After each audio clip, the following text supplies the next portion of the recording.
Hello people, climate చూసారా ఎంత బాగుందో. చల్ల చల్లగా అప్పుడే జస్ట్ చినుకులు స్టార్ట్ అయ్యాయి. అటు ఇటు పచ్చని పొలాలు, ఆ వర్షంలో అలా బైక్ మీద వెళ్తుంటే అబ్బా సూపర్ ఉంది క్లైమేట్ అసలు. మీలో ఎవరికైనా ఈ లొకేషన్ తెలుసా? తెలిస్తే కనుక కింద కమెంట్ చేయండి.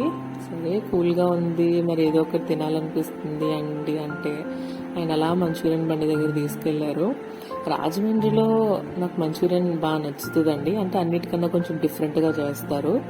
కొంచెం స్పైసీ చేయన్నా అంటే ఒక 4 మిర్చి కట్ చేసేసేసి ఇదే స్పైసీ అన్నారు. సరేలే కదా అని చెప్పి ఒక 2 పార్సల్ తీసుకొని అలా ఇంటికి వెళ్ళిపోతుంటే దారిలో మా ఆయనకి వేడి వేడి బొబ్బట్లు కనిపించాయంట. అప్పుడే జస్ట్ పెనం మీద నుంచి తీస్తున్నారు. ఆయన ఇంకా పక్కన బండి ఆపేసి అలా వెళ్ళి 2 బొబ్బలు తెచ్చేసుకొని అక్కడే తినేశారు. వేడివేడిగా సూపర్ ఉన్నాయంట. ఇంకా ఇంటికి వచ్చి పార్సల్ తెచ్చుకున్న మంచూరియన్ తినేసి డిన్నర్ కంప్లీట్ చేసేస్తాం.